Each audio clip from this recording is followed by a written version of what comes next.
Hey guys, I just wanted to make a quick video today, and it's something that I literally woke up thinking about, and it's like the fastest way to grow your business, in my opinion, other than just having working capital, is going to be having really talented virtual assistants to help you. That has been the biggest thing that has worked for me. It's yes, it allows you to grow your company faster, and one of the reasons is that you're only doing the things that you're best at or that you really want to do.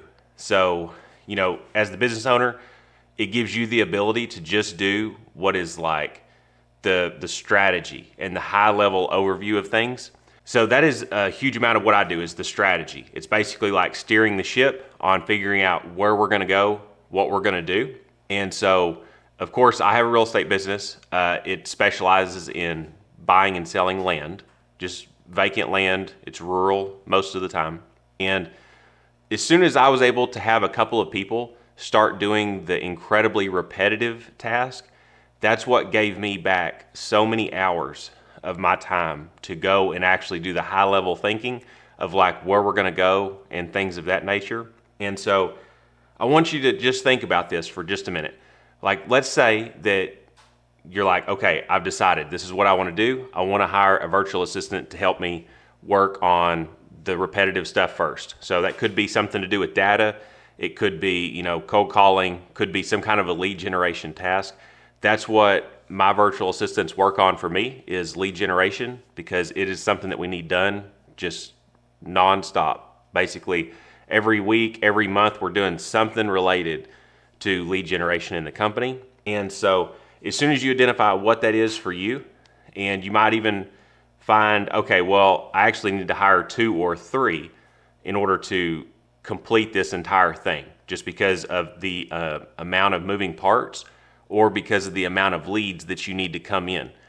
So a lot of people that are, solo entrepreneurs doing real estate, whether that's house flipping, wholesaling, or land flipping, when you're doing this solo, a lot of the time, you're not actually putting in the minimum required effort to get deals on a more consistent basis. And it's just simply because you don't have enough hours to do it. And for me personally, when I used to work on some of the things in lead generation, I actually wasn't completing some of the tasks at the highest level that it could have been done had I just had a person that only did that. When I first started, I had a job, and then I was doing real estate on the side. And so that was my biggest problem was, okay, I didn't have enough hours. And so then it's of course I'm working, extremely long hours to get everything done. It's I don't ever want to go back to that time period for me. But as soon as it's okay, now I've got all those tasks identified. For me, that was data scrubbing and data analysis. That is a game changer in and of itself when you get to the point that you can hire a data analyst. Some people are hiring a data scientist, and they can actually get down and target things that you're not already doing in your business. Now, full transparency, I don't have a recruiting business. That's not what I do. I help people who are, house flippers, land flippers, and kind of anything in between. Basically, you have to already be in business, and you have to be doing real estate deals currently. I don't take anybody from zero and then help them to do real estate deals. You have to already have that. I just help people come up with, the systems and processes around, the SOPs, and then onboarding and training virtual assistants. And so the reason that I don't have a recruiting company is because, it's just trying to be a middleman in between the virtual assistant and then your company. It's just not really the business model that I want to do. And as well, I've seen it to where these contracts that people get into, it's oftentimes thousands of dollars going to the recruitment company. And for me, it's just not necessary. I just don't want to do that. I would rather teach you the business fundamentals of all of this and how you actually do it.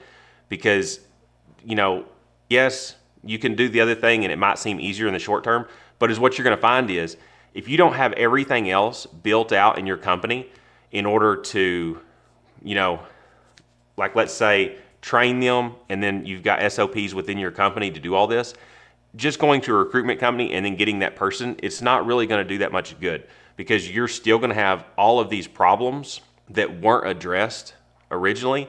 And now is all that you did was you've got all these problems in your business, and then you just put a virtual assistant in there. And so many times, if you look at a recruitment company, if you look at the bad reviews, you'll notice that the bad reviews are that people didn't have all of the minimums in place in their company before they made that hire. And so oftentimes, people are blaming the virtual assistant. And yes, it is true. It can always be the business owner or the virtual assistant. Sometimes it can even be both were the problem. And a lot of the times those people weren't actually ready to make that hire. Like, they didn't have the systems in place to actually do it and then set that virtual assistant up for success. It happens a lot, and people will just be like, some of the bad complaints that'll be from those low starred reviews on those kinds of companies are going to say something along the lines, I just ended up having to do it all myself, and because the virtual assistant didn't do it correctly. And yes, it can be the virtual assistant, but keep in mind, you hired them. And then at the same time, you onboarded them and then you trained them. So it's like, in my opinion, every time that I have to let someone go, I take the blame. Like, I think that's the right thing to do, because it's like, I'm the one that chose them. And then if they couldn't be successful, I shouldn't have chose them, or I didn't onboard them correctly, set expectations correctly. I didn't train them properly. And then even after that, you've still got to have checks and balances in place and then offer them help when you're training them and stuff like that. And I get it. If you've never done this, it might sound like a lot. And truthfully, it is a lot. This is not like you're going to all of a sudden do this and then money is just going to come raining down. The truth of all this is that it costs money to hire the virtual assistant. It costs money to put these systems together. Even if it doesn't cost you money, it costs you time, which then obviously costs you money if you're taking that away from your real estate business.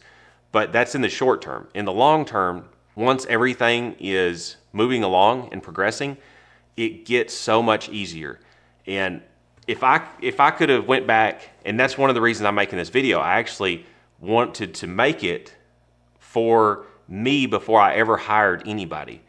And is what I wish I could have understood was it takes time and it takes money to do, but then the results of your work becomes compounding.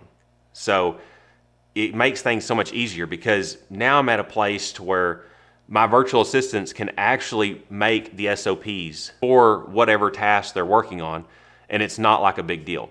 So that's something you got to keep in mind. Like, yes, it's upfront work now, but that's only because you're by yourself. As soon as you start having one or two people to start kind of taking things off your plate, and then you can really start to see things. Like, now you've got two people, let's say they're working 40 hours a week full time. And if they're doing very repetitive tasks, you're talking about people that they might be, let's say, 2 or 3 an hour up to $5 an hour to do incredibly repetitive tasks.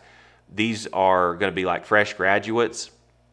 And, you can hire people from India, Venezuela, the Philippines, pretty much whatever country you want, as long as the pay that you're offering is competitive or above average. I actually like to pay more than what other people are paying in order to try to get better candidates, and or also, if you can make their lives easier with the pay, then they're more focused on what you're doing instead of focusing on that they're not earning enough money. Because I would rather pay them a living wage and then they not have to have extra jobs and things like that. So I love to pay more than what they could find a job, or, if they're looking for jobs, I would like to be paying more than that, just so that way I get a better candidate and then they're not stressing so much. So that way it's a win-win situation. So as soon as you got a team like that behind you, and now let's say you've got two of them, you're buying back 80 hours a week, which is a lot. So especially depending on what they're doing. I mean, if they're cold calling, you might use 2 or 3 of them. And when you actually take into account how many leads you're getting, like per month on something like that, versus what you're paying them, it is not that big of a deal when you can actually step back and look at it as a whole. So I just wish that I would have known just how much easier it makes things, and then it makes the deal flow more predictable and more sustainable. So that way, you're not doing a deal spread out across months. You can start getting a flow of to where, you've got multiple contracts in the works and things like that. So just remember, it gets easier. It's hard at first, and you lose money at first just because you're building infrastructure in your company. But then as soon as things get underway, and remember, this is provided you already know how to do deals, because I don't teach my clients per se how to go out and do deals. All that I'm going to do is show you how to make it more along the lines of a real business. Let's be truthful. When I had a job and then I was doing real estate deals on the side, that was like a side hustle. In my opinion, just because it had a business name and a business bank account, that does not make it a business, in my opinion.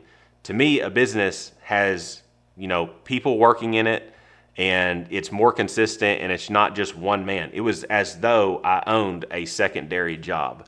And I'm not slighting anybody. I literally live that, but I'm just saying it gets so much easier once you start to actually make it a real business.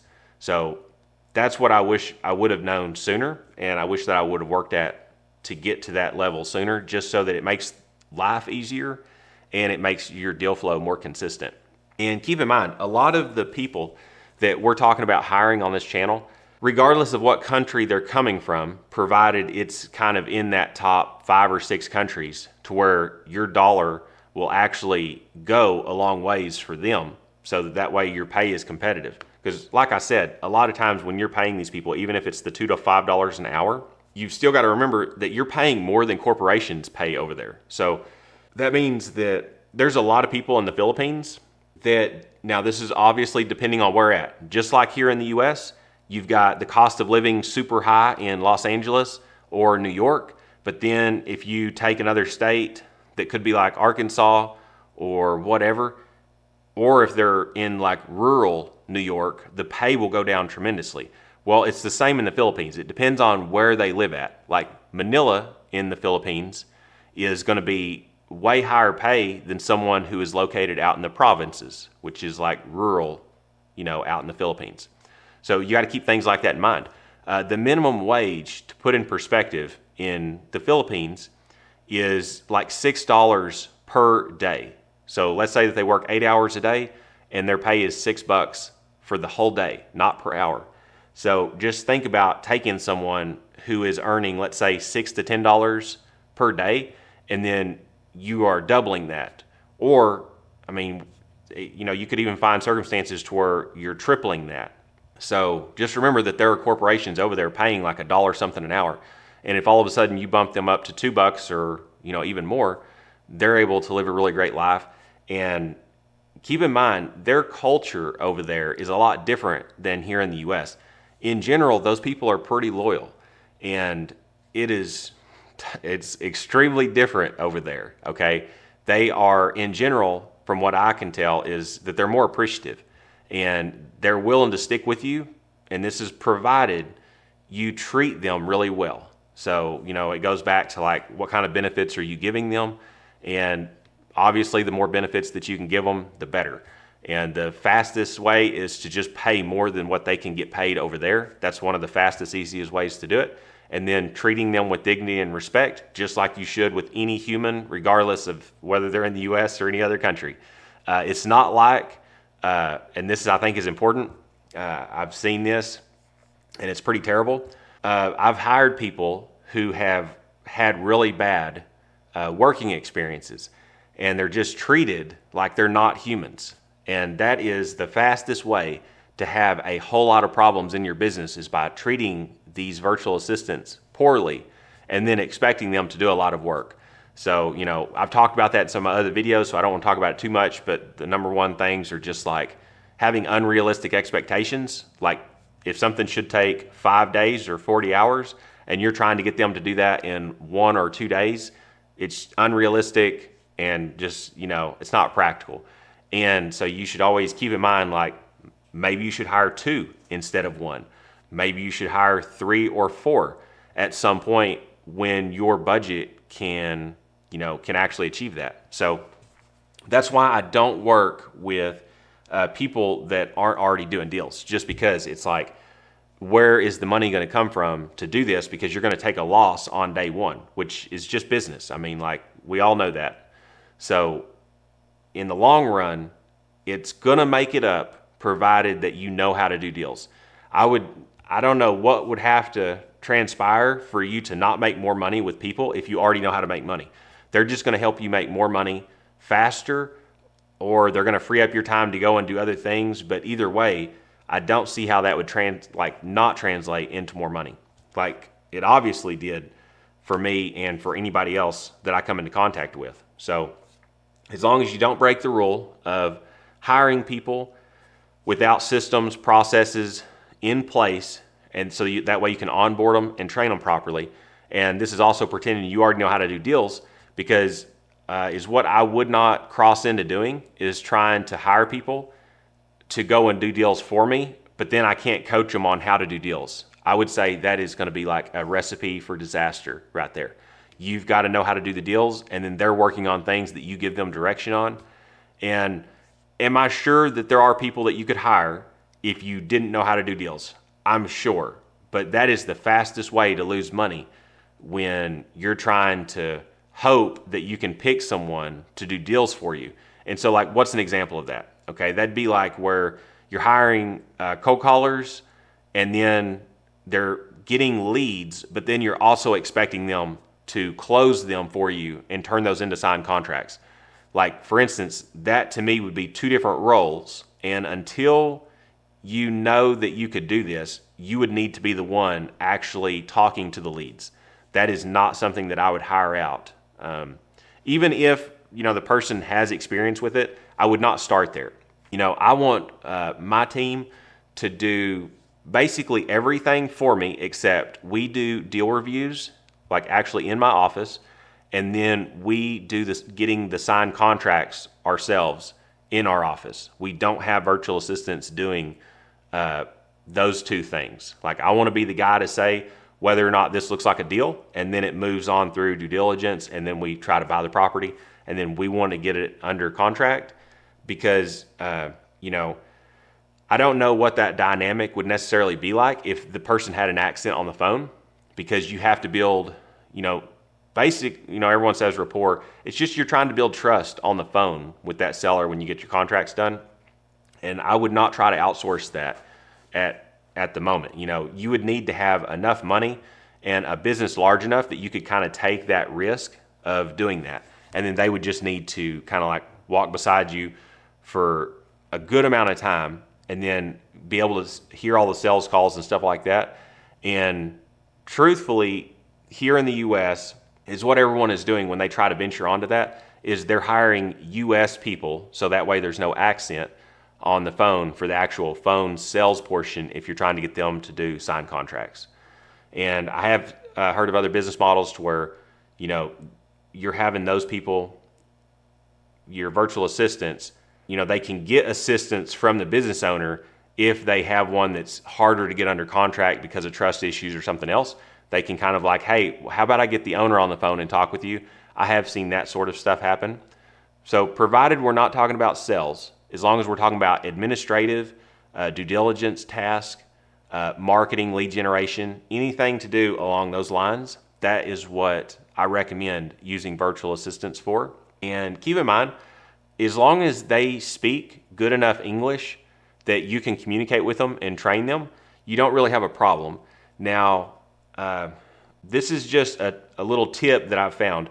I personally like the Philippines, and that is because I can actually understand the accent better than if I go over to India to find people who live and work in India, and then they're going to work remotely.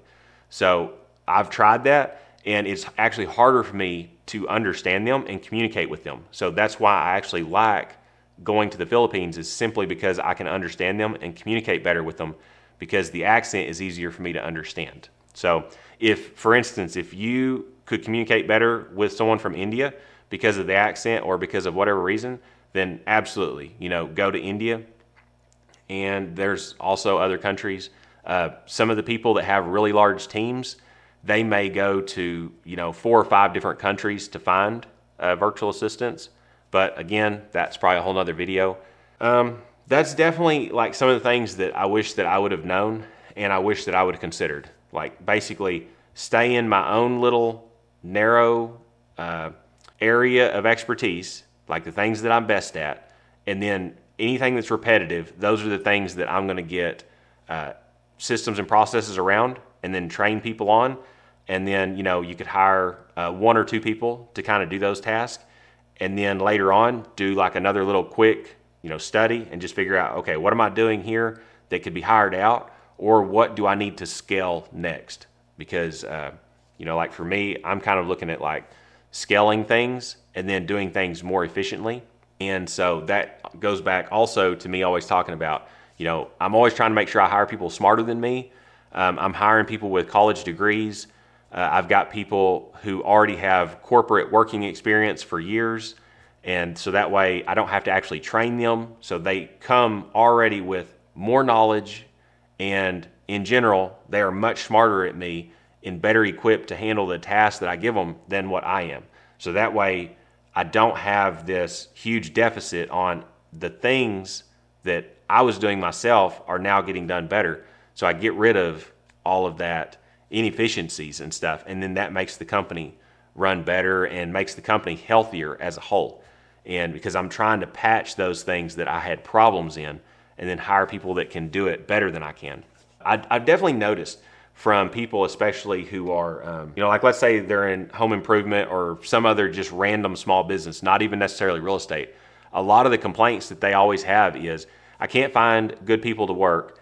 And that is in general because the pay is low. They're trying to find, they have to find, because it's blue collar, they have to find people in the US and they can't pay enough to get that level of expertise that they really need. In some circumstances, the person that they want to hire versus the person that they can afford, the person that they really want is actually double the price. Like let's say you're paying $20 an hour, but to hire someone that can actually do all of this stuff really great should cost you $40 an hour. And then that person is like, a rock star in their own little area of expertise.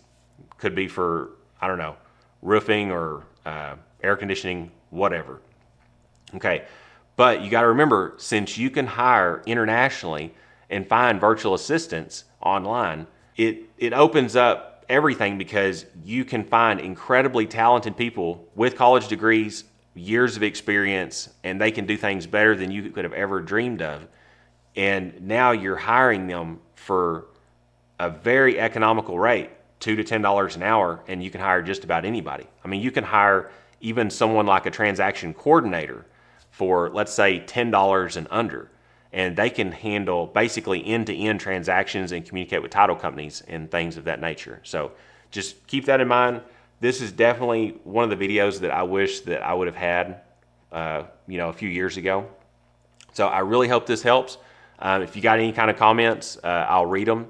And right now, the company, I'm sure it's going to take some months before this thing actually grows. But, I look forward to it. So I hope this helps. I'll see y'all later.